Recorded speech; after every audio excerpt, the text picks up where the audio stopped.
सीधा लिया चलते हैं बहराइच आपको। आशीर्वाद दें।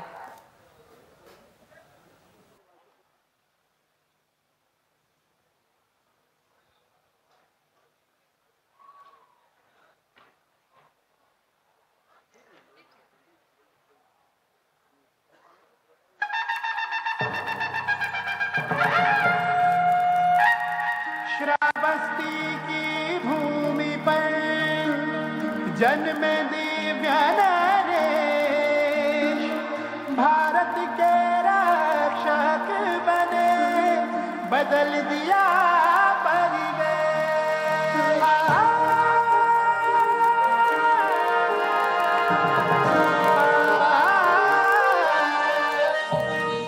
गजनी की बर्बर सेना पर टूट पड़े बलिदानी, गजनी की बर्बर सेना पर टूट पड़े बलिदानी। सुनिए वीर सुहेल देव की, सुनिए वीर सुहेल देव की गौरव भरी कहानी, गौरव भरी कहानी, गौरव भरी कहानी।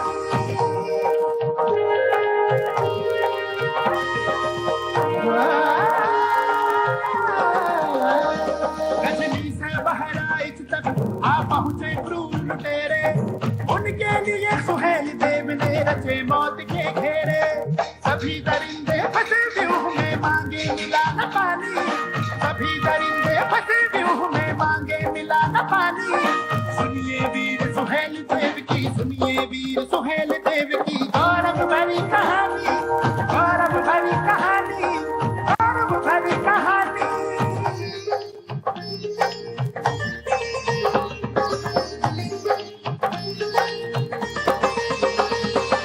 बढ़े कदम वीरों के, धरती डगमग डोल रही थी, हैवानों का नाम मिटा दो जनता बोल रही थी। कटे शीश तो लाल हो गई पुण्य धरा यह धानी, कटे शीश तो लाल हो गई पुण्य धरा यह धानी। सुनिए वीर सुहेल देव की, सुनिए वीर सुहेल देव की गौरव भरी कहानी, गौरव भरी कहानी, गौरव भरी कहानी।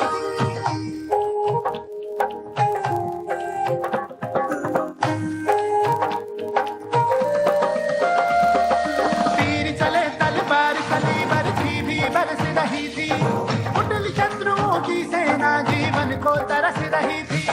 भीषण रण में ढेर हो गए हमलावर अभिमानी, भीषण रण में ढेर हो गए हमलावर अभिमानी। सुनिए वीर सुहेल देव की, सुनिए वीर सुहेल देव की गौरव भरी कहानी, गौरव भरी कहानी, गौरव भरी कहानी।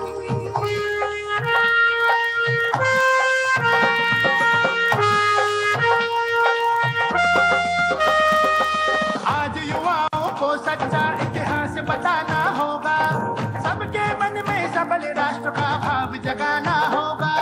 मोदी योगी से जो रहे वीरों की अमिट निशानी, मोदी योगी से जो रहे वीरों की अमिट निशानी। सुनिए वीर सुहेल देव की, सुनिए वीर सुहेल देव की गौरव भरी कहानी, गौरव भरी कहानी, गौरव भरी कहानी।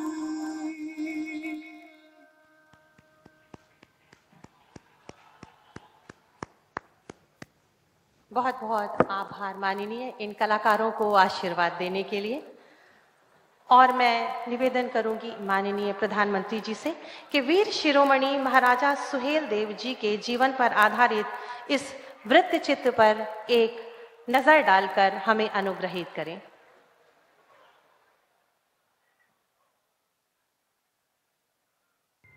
उत्तर प्रदेश की धरती आदिकाल से ही आध्यात्म, संस्कृति और शौर्य से संपन्न रही है।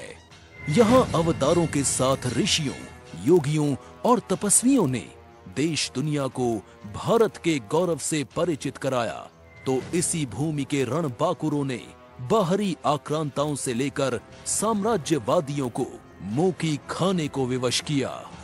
ऐसे ही पराक्रमियों में एक नाम महाराजा सुहेल देव का है।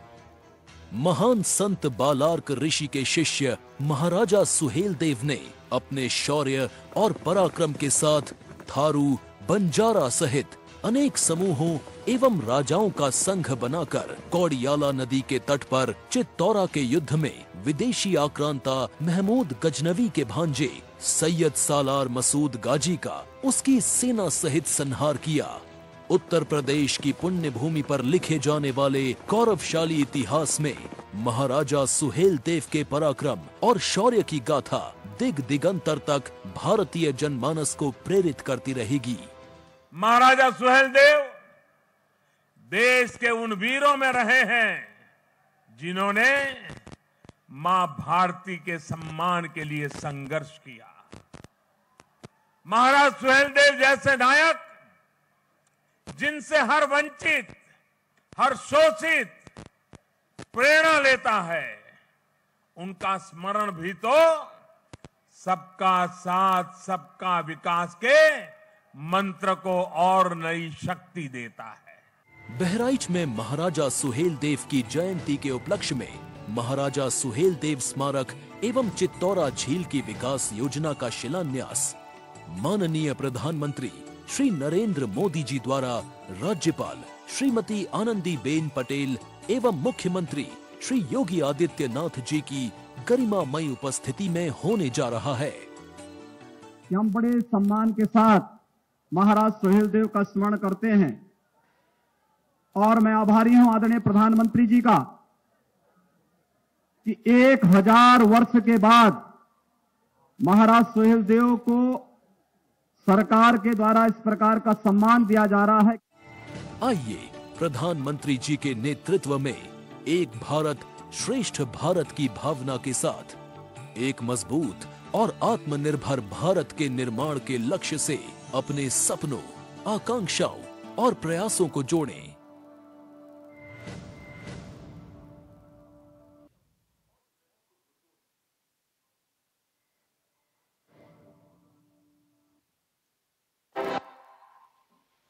बहुत बहुत आभार मानी आपके अवलोकनार्थ।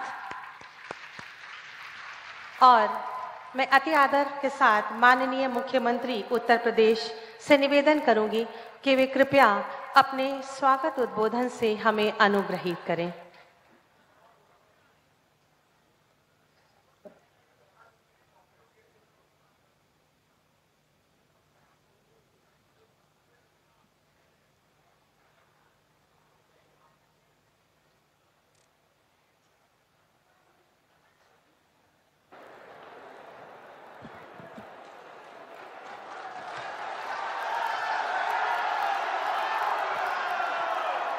भारत माता की, भारत माता की, भारत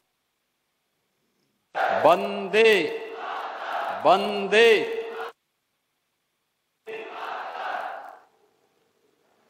महाराजा सुहेलदेव स्मारक के शिलान्यास कार्यक्रम के अवसर पर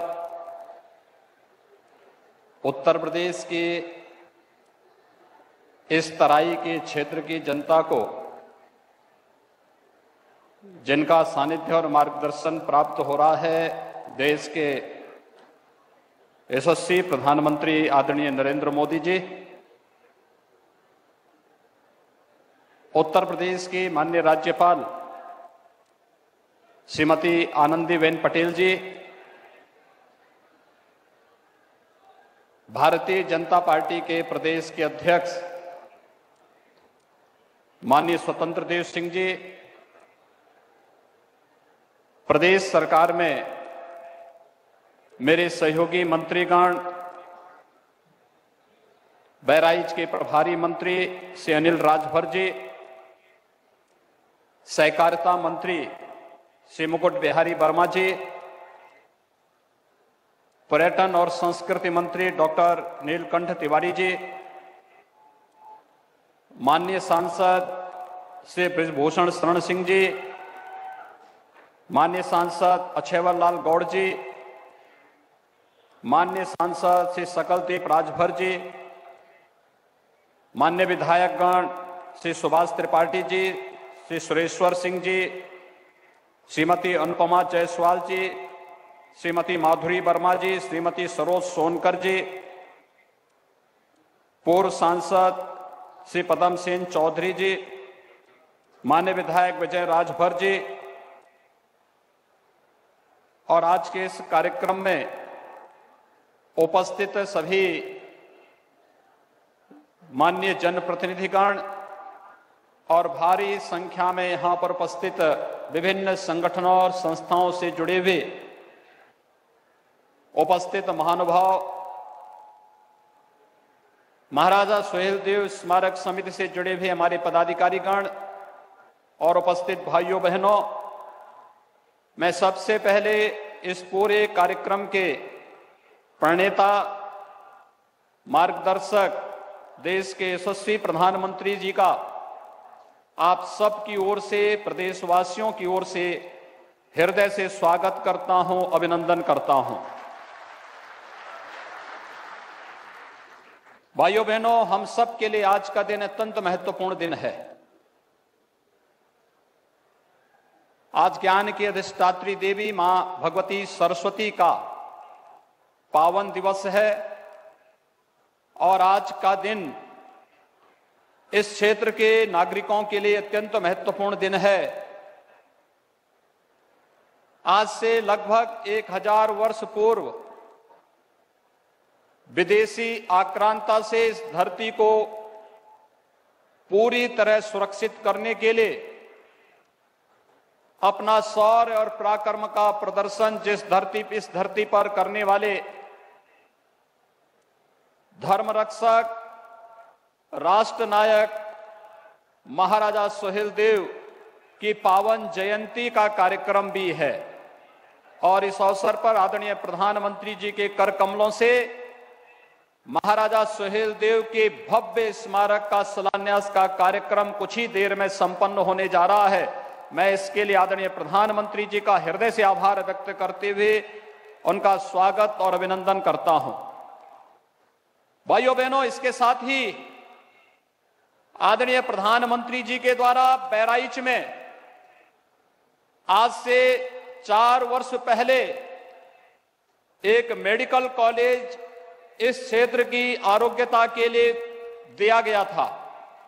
वह मेडिकल कॉलेज बनकर के तैयार हुआ है और मेडिकल कॉलेज का नाम भी हम लोगों ने महाराज सुहेलदेव के नाम पर ही रखा है। आदरणीय प्रधानमंत्री जी के कर कमलों से मेडिकल कॉलेज का भी आज उद्घाटन आदरणीय प्रधानमंत्री जी के कर कमलों से होने जा रहा है।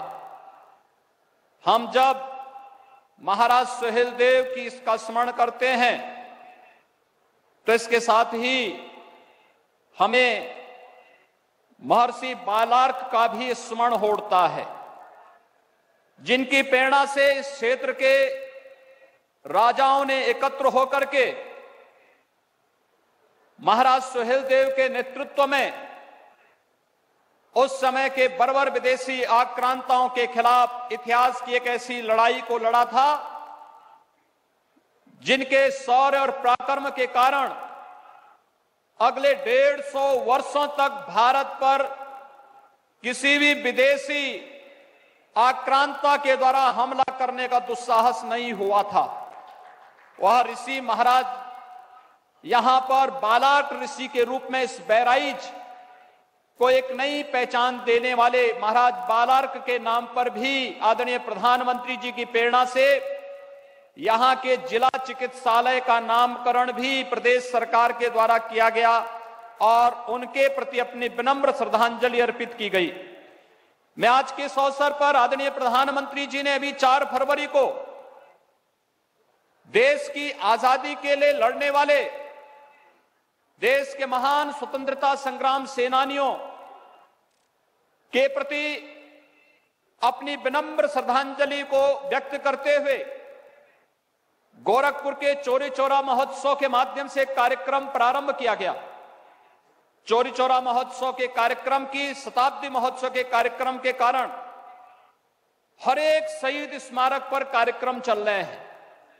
एक कार्यक्रमों की जो एक नई श्रृंखला प्रारंभ हुई है, 1000 वर्ष के बाद महाराजा सुहेलदेव का स्मरण पहली बार किसी सरकार के द्वारा हुआ है तो आदरणीय प्रधानमंत्री मोदी जी ने ही 2018 में महाराजा सुहेलदेव के नाम पर डाक टिकट को भी परिचालन में लाकर के महाराजा सुहेलदेव के प्रति भारत की श्रद्धा और सम्मान को व्यक्त करने का कार्य किया था। और आज चित्तौड़ा नामक उस स्थान पर जहां पर यह महान युद्ध आज से 1000 वर्ष पूर्व लड़ा गया था, उसी स्थल पर एक भव्य स्मारक का शिलान्यास कुछ ही देर में आदरणीय प्रधानमंत्री जी के कर कमलों से प्रारंभ होने, यहां पर शिलान्यास का कार्यक्रम संपन्न होगा।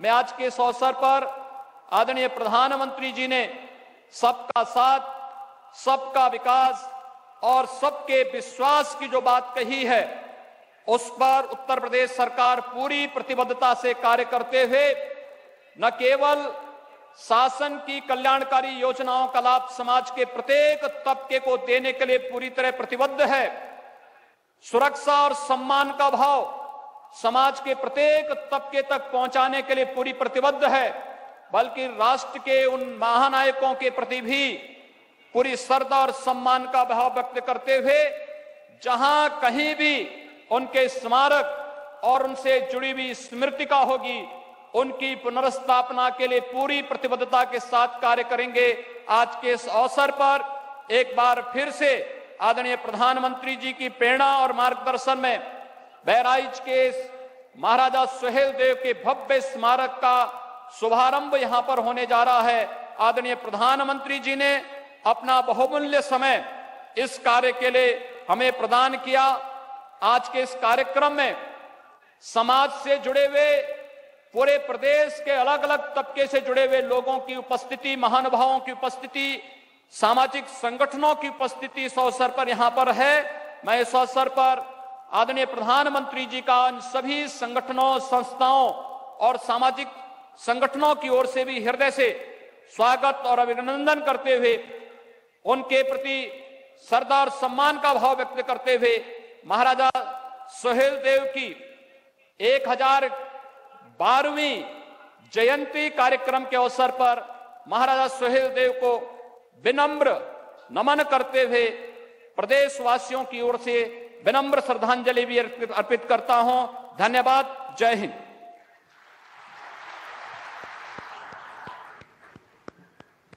बहुत बहुत आभार और धन्यवाद माननीय मुख्यमंत्री जी आपके स्वागत उद्बोधन के लिए। और मैं अपने देश के यशस्वी माननीय प्रधानमंत्री जी से अति आदर के साथ निवेदन करूंगी कि वे कृपया महाराजा सुहेलदेव स्मारक के निर्माण व चित्तौरा झील के विकास योजना का शिलान्यास रिमोट का बटन अपने कर कमलों से दबाकर करें।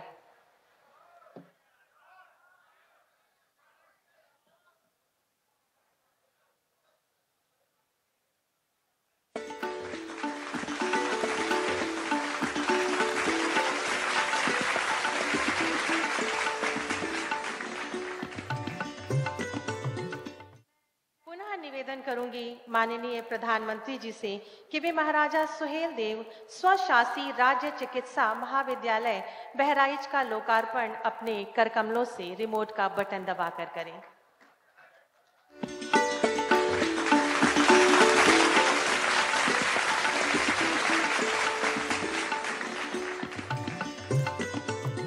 बहुत आभार और धन्यवाद माननीय।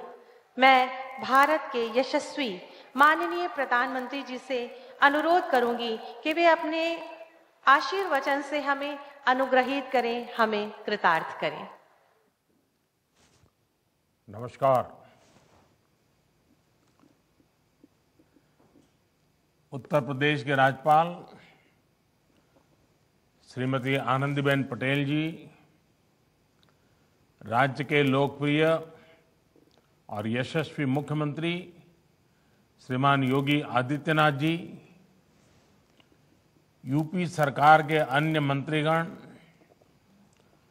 संसद में मेरे अन्य सहयोगी, विधायकगण और मेरे प्यारे भाई और बहनों,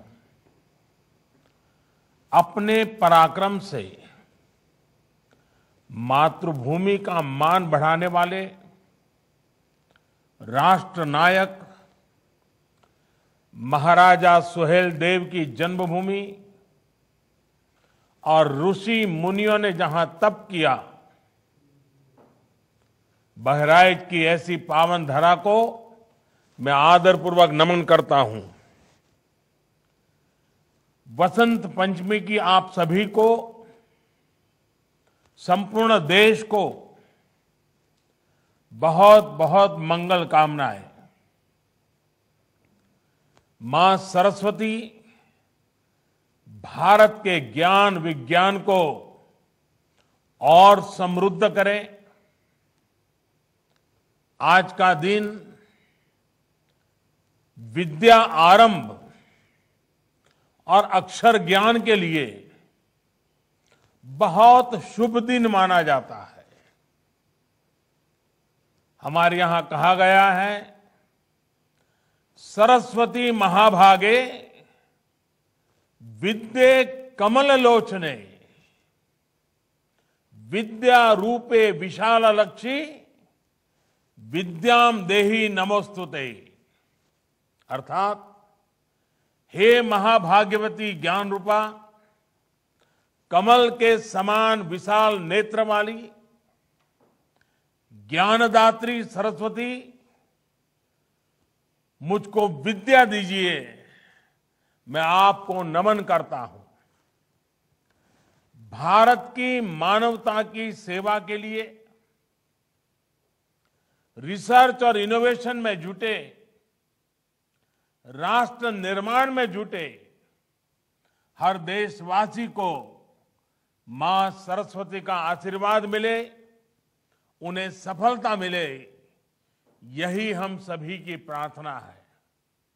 भाइयों और बहनों, रामचरित मानस में गोस्वामी तुलसीदास जी कहते हैं, ऋतु बसंत बह त्रिविध बयारी, यानी वसंत ऋतु में शीतल, मंद, सुगंध ऐसी 3 प्रकार की हवा बह रही है।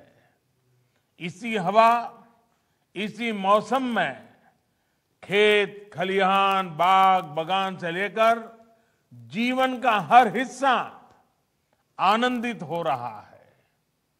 वाकई हम जिस तरफ देखें तो फूलों की बहार है। हर जीव वसंत ऋतु के स्वागत में खड़ा है। ये वसंत महामारी की निराशा को पीछे छोड़कर आगे बढ़ते भारत के लिए नई उम्मीद, नई उमंग लेकर आया है। इस उल्लास में भारतीयता, हमारी संस्कृति, हमारे संस्कारों के लिए ढाल बनकर खड़े होने वाले महानायक महाराजा सुहेल देव जी का जन्मोत्सव हमारी खुशियों को और बढ़ा रहा है। साथियों, मुझे करीब 2 साल पहले गाजीपुर में महाराजा सुहेल देव की स्मृति में डाक टिकट जारी करने का अवसर मिला था। आज बहराइच में उनके भव्य स्मारक के शिलान्यास का सौभाग्य मिला है। ये आधुनिक और भव्य स्मारक ऐतिहासिक चित्तौरा झील का विकास बहराइच पर महाराजा सुहेल देव के आशीर्वाद को बढ़ाएगा, आने वाली पीढ़ियों को भी प्रेरित करेगा। साथियों, आज महाराजा सुहेल देव के नाम पर बनाए गए मेडिकल कॉलेज को एक नया और भव्य भवन भी मिला है। बहराइच जैसे विकास के लिए आकांक्षी जिले में स्वास्थ्य सुविधाएं बढ़ना यहां के लोगों के जीवन को आसान बनाएगा। इसका लाभ आसपास के श्रावस्ती, बलरामपुर, सिद्धार्थनगर को तो होगा ही, नेपाल से आने वाले मरीजों को भी ये मदद करेगा। भाइयों और बहनों, भारत का इतिहास सिर्फ वो नहीं है जो देश को गुलाम बनाने वालों, गुलामी की मानसिकता के साथ इतिहास लिखने वालों ने लिखा। भारत का इतिहास वो भी है जो भारत के सामान्य जन ने भारत की लोक गाथाओं में रचा बसा है, जो पीढ़ियों ने आगे एक पीढ़ी से दूसरी पीढ़ी बढ़ाते रहे हैं।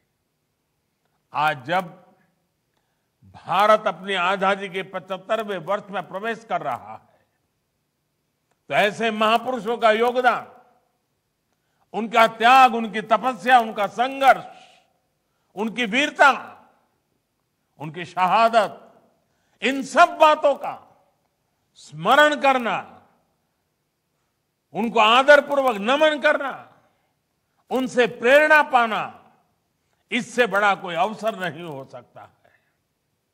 ये दुर्भाग्य है कि भारत और भारतीयता की रक्षा के लिए जिन्होंने जीवन समर्पित कर दिया, ऐसे अनेक नायक नायिकाओं को वो स्थान नहीं दिया गया जिसके वो हकदार थे। इतिहास रचने वालों के साथ इतिहास लिखने के नाम पर हेरफेर करने वालों ने जो अन्याय किया, उसे अब आज का भारत सुधार रहा है, सही कर रहा है, गलतियों से देश को मुक्त कर रहा है। आप देखिए, नेताजी सुभाष चंद्र बोस जो आजाद हिंद सरकार के पहले प्रधानमंत्री थे, क्या उनकी इस पहचान को, आजाद हिंद फौज के योगदान को वो महत्व दिया गया जो महत्व नेताजी को मिलना चाहिए था? आज लाल किले से लेकर अंडमान निकोबार तक उनकी इस पहचान को हमने देश और दुनिया के सामने सशक्त किया है। देश की 500 से ज्यादा रियासतों को एक करने का कठिन कार्य करने वाले सरदार वल्लभ भाई पटेल जी के साथ क्या किया गया? देश का हर बच्चा इस बात को भली भांति जानता है। आज दुनिया की सबसे बड़ी प्रतिमा statue of unity Sardar Patel की है, जो हमें प्रेरणा दे रही है। देश के संविधान देने में अहम भूमिका देने वाले वंचित, पीड़ित, शोषित की आवाज बाबा साहब आंबेडकर को भी सिर्फ राजनीतिक चश्मे से देखा गया। आज भारत से लेकर इंग्लैंड तक डॉक्टर बाबा साहब आंबेडकर से जुड़े स्थानों को पंचतीर्थ के रूप में विकसित किया जा रहा है। साथियों, भारत के ऐसे अनेकों सेनानी हैं जिनके योगदान को अनेक वजहों से मान नहीं दिया गया, पहचान नहीं दी गई। चौरी चौरा के वीरों के साथ जो हुआ, वो क्या हम भूल सकते हैं? महाराजा सुहेलदेव और भारतीयता की रक्षा के लिए उनके प्रयासों के साथ भी यही व्यवहार किया गया। इतिहास की किताबों में भले ही महाराजा सुहेलदेव के शौर्य, पराक्रम, उनकी वीरता को वो स्थान नहीं मिला, लेकिन अवध और तराई से लेकर पूर्वांचल की लोक कथाओं में, लोगों के हृदय में वो हमेशा हमेशा बने रहे। सिर्फ वीरता ही नहीं, एक संवेदनशील और विकासवादी शासक के रूप में उनकी छाप अमिट है। अपने शासनकाल में जिस प्रकार उन्होंने बेहतर रास्तों के लिए, पोखरों तालाबों के लिए, बाग बगीचों और शिक्षा के क्षेत्र में काम जो किया वो अभूतपूर्व था। उनकी यही सोच इस स्मारक स्थली में भी दिखने वाली है। साथियों, पर्यटक महाराजा सुहेलदेव जी के जीवन से प्रेरित हो सके, इसके लिए उनकी 40 फीट की कांस्य प्रतिमा स्थापित होगी। यहां पर बनने वाले संग्रहालय में महाराजा सुहेलदेव से जुड़ी ऐतिहासिक जानकारियां होगी। इसके भीतर की और आसपास की सड़कों का चौड़ीकरण किया जाएगा। बच्चों के लिए पार्क बनेगा, सभागार होगा, पर्यटकों के लिए आवास गृह, पार्किंग, कैफेटेरिया जैसी अनेक सुविधाओं का निर्माण होगा। इसके साथ साथ जो स्थानीय शिल्पकार है, कलाकार है, वो अपना सामान यहां आसानी से बेच पाए, इसके लिए दुकानों का निर्माण किया जाएगा। इसी तरह चित्तौरा झील पर घाट और सीढ़ियों के निर्माण और सुंदरीकरण से इस ऐतिहासिक झील का महत्व और बढ़ जाएगा। ये सारे प्रयास बहराइच की सुंदरता ही नहीं, सिर्फ सुंदरता बढ़ाएंगे ऐसा नहीं, बल्कि यहां आने वाले पर्यटकों की संख्या में भी वृद्धि करेंगे। मरी मैया की कृपा से ये कार्य जल्द पूरे होंगे। भाइयों और बहनों, बीते कुछ सालों में देश भर में इतिहास, आस्था, अध्यात्म, संस्कृति से जुड़े जितने भी स्मारकों का निर्माण किया जा रहा है, उनका बहुत बड़ा लक्ष्य पर्यटन को बढ़ावा देने का भी है। उत्तर प्रदेश तो पर्यटन और तीर्थाटन दोनों के मामले में समृद्ध भी है और इसकी क्षमताएं भी अपार है।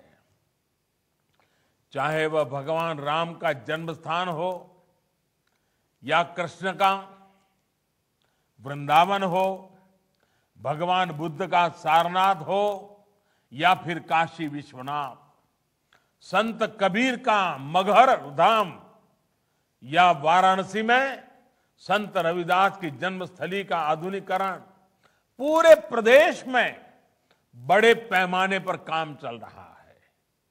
इनके विकास के लिए भगवान राम, श्री कृष्ण और बुद्ध के जीवन से संबंधित स्थलों जैसे अयोध्या, चित्रकूट, मथुरा, वृंदावन, गोवर्धन, कुशीनगर, श्रावस्ती आदि तीर्थ स्थलों पर रामायण सर्किट, आध्यात्मिक सर्किट, बौद्ध सर्किट, ऐसे अनगिनत सर्किट, इसका विकास किया जा रहा है। भाइयों और बहनों, बीते कुछ वर्षों में जो प्रयास हुए हैं, उनका प्रभाव भी नजर आने लगा है। जिस राज्य में अन्य राज्यों से सबसे अधिक पर्यटक आते हैं, वो प्रदेश का नाम है उत्तर प्रदेश। विदेशी पर्यटकों को आकर्षित करने में भी यूपी देश के टॉप 3 राज्यों में आ चुका है। उत्तर प्रदेश में पर्यटकों के लिए जरूरी सुविधाओं के साथ साथ आधुनिक कनेक्टिविटी के साधन भी बढ़ाए जा रहे हैं।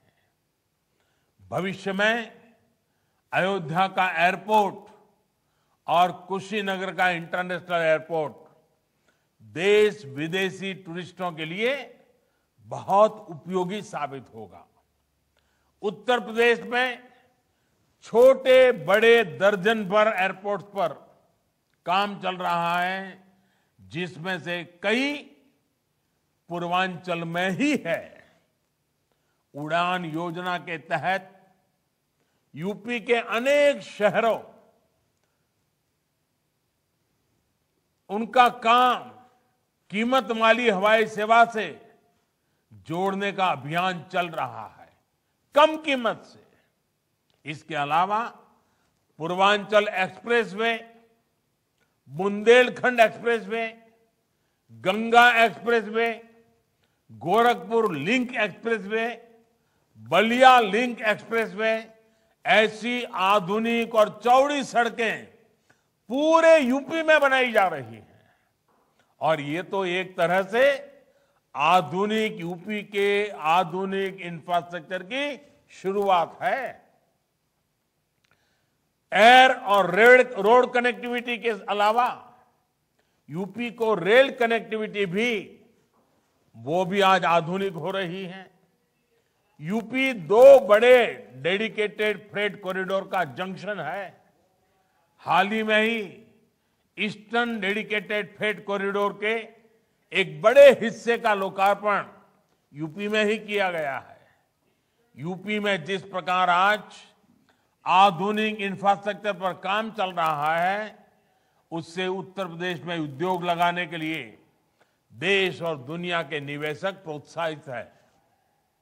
इससे यहां नए उद्योगों के लिए तो बेहतर अवसर बन ही रहे हैं, यहां के युवाओं को रोजगार के नए अवसर भी उपलब्ध हो रहे हैं। साथियों, कोरोना काल में जिस प्रकार से उत्तर प्रदेश में काम हुआ है वो बहुत ही महत्वपूर्ण है। कल्पना करिए, अगर यूपी में हालत बिगड़ते तो राष्ट्रीय अंतर्राष्ट्रीय स्तर पर किस तरह की बातें की जाती।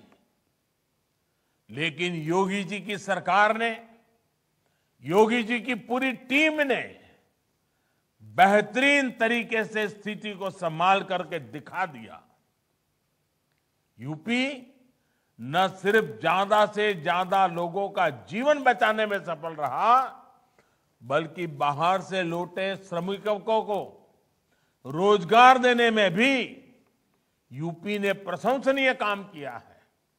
भाइयों और बहनों, कोरोना के खिलाफ यूपी की लड़ाई में पिछले 3-4 वर्षों में किए गए कार्यों का बहुत योगदान रहा है। पूर्वांचल को दशकों तक परेशान करने वाली दिमागी बुखार का प्रभाव यूपी ने बहुत कम करके दिखाया है। यूपी में 2014 तक 14 मेडिकल कॉलेज थे, जो आज बढ़कर 24 हो चुके हैं। साथ ही गोरखपुर और बरेली में एम्स का भी काम चल रहा है। इनके अलावा 22 नए मेडिकल कॉलेज और बनाए जा रहे हैं। वाराणसी में आधुनिक कैंसर अस्पतालों की सुविधा भी अब पूर्वांचल को मिल रही है। यूपी जल जीवन मिशन यानी हर घर जल पहुंचाने के लिए भी प्रशंसनीय कार्य कर रहा है। जब शुद्ध पीने का पानी घर घर पहुंचेगा तो इससे अनेक बीमारियां वैसे ही कम हो जाएगी। भाइयों और बहनों, उत्तर प्रदेश में बेहतर होती बिजली, पानी, सड़क और स्वास्थ्य की सुविधाओं का सीधा लाभ गांव, गरीब और किसान को हो रहा है। विशेष तौर पर छोटे किसान जिसके पास बहुत कम जमीन होती है, वो इन योजनाओं के बहुत बड़े लाभार्थी हैं। उत्तर प्रदेश के ऐसे लगभग 2.5 करोड़ किसान परिवारों के बैंक खाते में पीएम किसान सम्मान निधि के माध्यम से सीधे पैसे जमा किए जा चुके हैं। ये वो किसान परिवार हैं जो कभी बिजली का बिल या खाद की बोरी खरीदने के लिए भी दूसरों से कर्ज लेने के लिए मजबूर थे। लेकिन ऐसे छोटे किसानों को हमारी सरकार ने 27,000 करोड़ रुपए से अधिक सीधे ट्रांसफर कर दिए हैं, उनके खाते में जमा कर दिए हैं। यहां किसानों को बिजली न होने की वजह से जो दिक्कतें आती थे, रात रात भर बोरिंग के पानी के लिए जागना पड़ता था, इंतजार करना पड़ता था कि मेरा नंबर कब आएगा। ऐसी तमाम दिक्कतें भी बिजली आपूर्ति सुधरने से अब दूर हो रही है। साथियों, देश की जनसंख्या बढ़ने के साथ खेती की जमीन छोटी से छोटी होती जा रही है। इसलिए देश में किसान उत्पादक संघों का निर्माण बहुत आवश्यक है। आज सरकार छोटे किसानों के हजारों किसान उत्पादक संघ यानी एफपीओ बना रही है। 1-2 बीघा के 500 किसान परिवार जब संगठित होकर बाजार में उतरेंगे तो वो 500,000 बीघा के किसान से भी ज्यादा ताकतवर होंगे। इसी प्रकार किसान रेल के माध्यम से सब्जियां, फल, दूध, मछली और ऐसे अनेक व्यवसायों से जुड़े छोटे किसानों को अब बड़े बाजारों से जोड़ रहा है। जो नए कृषि सुधार किए गए हैं, इनका लाभ भी छोटे और सीमांत किसानों को सबसे अधिक होगा। उत्तर प्रदेश में इन नए कानूनों के बनने के बाद जगह जगह से किसानों के बेहतर अनुभव सामने आने में भी लगे हैं। इन कृषि कानूनों को लेकर भांति भांति का प्रचार करने की कोशिश की गई। ये पूरे देश ने देखा है कि जिन्होंने देश के कृषि बाजार में विदेशी कंपनियों को बुलाने के लिए कानून बनाया, वो आज देसी कंपनियों के नाम पर किसानों को डरा रहे हैं। साथियों, राजनीति के लिए झूठ और अपप्रचार की ये पोल अब स्वयं किसान खोल रहे हैं। नए कानूनों के लागू होने के बावजूद यूपी में इस बार पिछले साल की तुलना में 2 गुने किसानों का धान खरीदा गया। इस बार करीब 65 लाख मैट्रिक टन की खरीद यूपी में हो चुकी है, जो बीते साल की तुलना में लगभग 2 गुनी है। यही नहीं, योगी जी की सरकार गन्ना किसानों तक भी बीते सालों में 1 लाख करोड़ रुपए से अधिक पहुंचा चुकी है। कोरोना काल में भी गन्ना किसानों को दिक्कत ना आए, इसके लिए हर संभव मदद दी गई है। चीनी मिले किसानों को भुगतान कर पाए, इसके लिए केंद्र ने भी हजारों करोड़ रुपए राज्य सरकारों को दिए हैं। गन्ना किसानों का भुगतान समय पर होता रहे, इसके लिए योगी जी की सरकार के प्रयास जारी है। भाइयों और बहनों, सरकार की यह हर संभव कोशिश है कि गांव और किसान का जीवन बेहतर हो। किसान को, गांव में रहने वाले गरीब को परेशानी ना हो, उसको अपने मकान पर अवैध कब्जे की आशंका से मुक्ति मिले, इसके लिए स्वामित्व योजना भी आज पूरे उत्तर प्रदेश में चलाई जा रही है।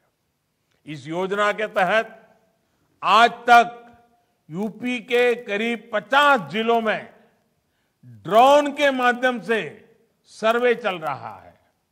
लगभग 12,000 गांवों में ड्रोन सर्वे का काम पूरा हो चुका है। महाराजा सुहेलदेव की जयंती पर प्रधानमंत्री नरेंद्र मोदी संबोधित कर रहे थे, साथ ही योगी आदित्यनाथ ने भी संबोधित किया। फिलहाल यहां रुक रहे हैं छोटे से ब्रेक के लिए।